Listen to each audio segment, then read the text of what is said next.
Bonjour à tous, bien-aimés, je voudrais continuer de partager quelques pensées avec vous sur ce verset, sur le fruit de l'esprit, qui nous parle du fruit de l'esprit, qui nous décrit le fruit de l'esprit, et c'est dans Galates 5, 22.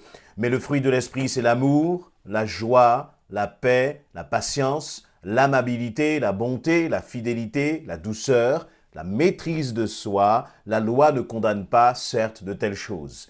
Dans les vidéos précédentes, j'ai partagé sur l'amour, ainsi que sur la joie. Et maintenant, je voudrais continuer sur cette troisième caractéristique du fruit de l'esprit, qui est la paix. La paix. Dans ce monde actuel, où il y a tant de raisons de ne pas être en paix, notre actualité au niveau géopolitique, au niveau économique, au niveau financier, tout semble comme fragile. Vous voyez, c'est comme un colosse aux pieds d'argile. Il suffit qu'à l'autre bout de la planète, il y ait un homme qui décide d'appuyer sur un bouton et un autre va réagir en face. Et donc, c'est un monde qui est sous une constante menace. Notre société, si on revient à l'échelle de la société, à l'échelle de la nation, eh bien, nous voyons que nos politiciens sont dépassés. Beaucoup de promesses, peu réellement de solutions efficaces. Ce n'est pas qu'ils mentent, ce n'est pas qu'ils n'ont pas le désir de changer les choses, mais nous nous rendons compte qu'ils n'ont pas forcément le pouvoir de changer les choses.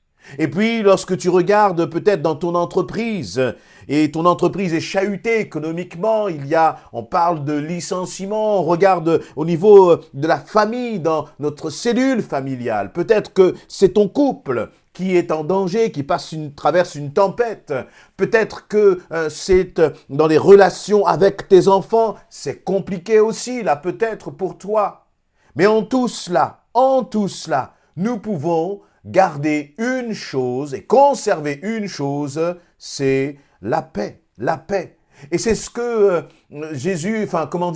l'apôtre Paul plutôt nous parle, là, lorsqu'il est en train de nous parler de la paix. Il dit que le fruit de l'esprit, c'est la paix. Paul est donc là en train de parler, non pas d'une paix humaine, non pas d'une paix charnelle, je dirais, mais il est en train de nous parler d'une paix extraordinaire, d'une paix divine. Pourquoi est-ce que je dis cela? Parce que, cette paix, c'est une conséquence de l'Esprit de Dieu en nous. C'est bien cela le fruit. Comme nous l'avons vu, la même chose pour l'amour et la joie. C'est-à-dire une paix qui, lorsqu'on la voit, on se dit, il y a quelque chose. Il y a quelque chose de différent. Il y a quelque chose là d'extraordinaire. Il y a quelque chose qui n'est pas normal lorsqu'on regarde, cette personne qui est enfant de Dieu. Comment peut-il être en paix dans une telle circonstance? Ce n'est pas possible. Et là, on réalise vraiment que c'est la paix de Dieu qui est dans cette personne, dans le cœur de cette personne. Je peux te poser une question, es-tu en paix? Comment est-ce que tu dors? Est-ce que lorsque tu dors comme un bébé qui, ne se soucie de rien? Est-ce que la paix de Dieu réellement règne dans ton cœur? Jésus va dire dans Jean 14, 27, « Je vous laisse ma paix. Je vous donne ma paix. » Et là, il était en train de parler aux disciples. « Je ne donne pas comme le monde donne, va-t-il dire. Alors que votre cœur ne se trouble point et qu'il ne s'alarme point. Que votre cœur ne s'alarme point, va dire Jésus. » La paix, c'est ce que Jésus va dire lorsque, après sa mort, il va être ressuscité, il va revenir vers les disciples. Et lorsqu'il va entrer dans la maison où se trouvent les disciples, il va dire que la paix soit avec vous. Et lorsqu'il leur dit cela, que la paix soit avec vous, il leur montre ses mains percées. Il leur montre son côté percé, comme pour bien sûr attester ce que c'est bien lui, que c'est bien Jésus. Mais en même temps, cela signifie, vous voyez, ils ont essayé de me tuer, ils ont essayé de m'atteindre, mais même la mort n'a pas pu me retenir.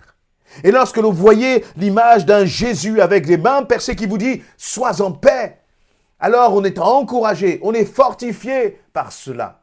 On est dans l'assurance et on marche dans l'assurance. Et la mort là, elle perd tout d'un coup son pouvoir. Elle perd sa puissance, sa force de nuisance sur tes pensées. Mais est-ce que tu reçois cette paix d'en haut? Qu'y a-t-il dans ton cœur? Tout à l'heure, je citais Jean 14, 27, lorsque le Seigneur, justement, Jésus, va dire que votre cœur ne s'alarme point, qu'il ne se trouble point. Est-ce qu'il y a comme des alarmes qui sonnent dans ton cœur? Vous savez, une alarme, là, ça met la panique. Et on n'entend plus que le bruit de cette alarme. Lorsque tu te poses, est-ce que tu entends la voix du Seigneur qui te parle? Est-ce que tu entends le bruit du Saint-Esprit qui te parle? Sa voix qui t'apaise, qui apaise ton cœur. Alors peut-être que tu me diras, oui, je n'entends pas la voix du Seigneur. Vous savez, entendre la voix du Seigneur, c'est pas très compliqué. Déjà, vous ouvrez sa parole. Lorsque vous commencez à ouvrir sa parole, qui va vous parler? C'est le Saint-Esprit à travers sa parole. Mais si la parole de Dieu est fermée, eh bien, comment veux-tu entendre ce qu'il a à te dire? Ce qui se passe très souvent, c'est que pendant les moments de tempête, parce que nous sommes impressionnés, effrayés, nous sommes paniqués, la dernière chose que nous faisons parfois, c'est de prier. Alors, vous allez me dire, non, moi je prie. Ah oui, mais quel genre de prière? Si c'est une prière qui consiste à dire, au secours, au secours, au secours, sans entendre la voix de celui qui veut te parler, sans entendre la voix de celui qui te dit, sois en paix, je suis avec toi. Vous voyez, il ne suffit pas de crier au secours, parce qu'on peut crier au secours et ça va faire comme un écho, et ton au secours va revenir. Et puis finalement, à la fin de ce genre de prière-là, eh bien, tu es encore plus effrayé que tu ne l'étais avant d'avoir commencé à prier. Prier, dans une telle situation, c'est dire, Seigneur, j'ai peur. Je suis effrayé. Cette situation-là, Seigneur, elle me fait peur. Mais lorsque je tourne mes regards vers toi, Seigneur mon Dieu, je te fais confiance. Et dans cette situation, je veux apprendre à te faire confiance. Remplis-moi, Seigneur, de ta paix. Remplis-moi de toi. Et Seigneur, je vais aller justement puiser dans ta parole les promesses que tu me donnes. Et lorsque tu vas commencer à ouvrir la parole de Dieu, que tu vas commencer à lire ces promesses, que tu vas commencer à regarder comment Jésus encourageait justement les disciples, comment Moïse, Abraham, Josué, Gédéon, Esther ou bien d'autres encore ont été encouragés dans de telles situations, alors je te garantis que tu vas commencer à entendre la voix du Père parler à son enfant et lui dire « Ne t'inquiète pas, ne promène pas de regard inquiet, ne promène pas de regard inquiet. » Vous savez, la paix, c'est tellement précieux. On voit des hommes et des femmes qui ont du succès dans cette société, qui ont de l'argent. Et ce que l'on constate, c'est que, et lorsque vous regardez un peu la presse, notamment en France, beaucoup de ces personnes qui ont de l'argent, du pouvoir, du succès, eh bien, tiennent debout grâce à des substances illicites telles que la cocaïne, par exemple.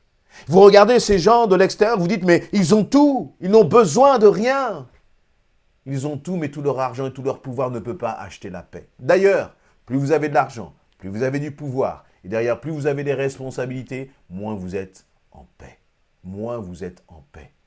Cette paix-là dont il nous est parlé dans le fruit de l'esprit de Galates 5, 22, c'est une paix, encore une fois, qui est spirituelle, qui est profonde, qui est authentique. C'est une paix qui est inébranlable. Et c'est là le miracle de Dieu. Lorsque je suis en train de vous parler là, je pense à cette image de Jésus. Et vous savez à quel moment? Bien sûr, lorsqu'il est au fond de la barque. Ce n'est pas qu'il n'y a pas de tempête, ce n'est pas que la barque est ballottée. Non, au contraire.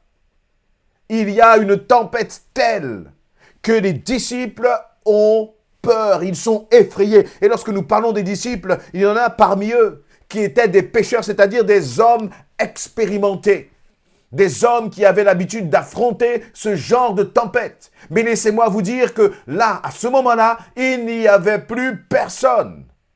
Aucun ne pouvait dire par mes propres forces, non, laissez, je vais gérer, j'ai l'habitude. Vous savez, très souvent, c'est ce que nous commençons à faire. La tempête arrive, les premières vagues arrivent, et puis là on se dit, non, non, je m'en occupe. Je m'en occupe, je vais gérer cette situation, je sais comment faire. Et puis on commence à s'appuyer sur ses propres forces, ses propres capacités, ses connaissances, son expérience. Jusqu'à un moment où on voit que finalement la vague là devient beaucoup trop haute et qu'il va falloir faire appel au Très-Haut.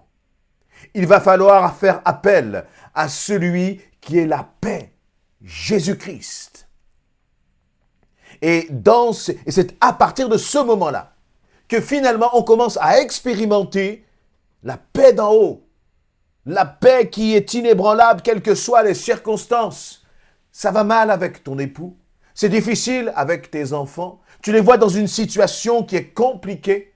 Peut-être que dans ta famille, sur ton lieu de travail, même dans l'église, c'est difficile pour toi. Mon ami, mon frère, ma soeur, ne te laisse pas voler ta paix. Finalement, la paix ne dépend pas des autres, mais elle dépend de ta communion avec le Seigneur.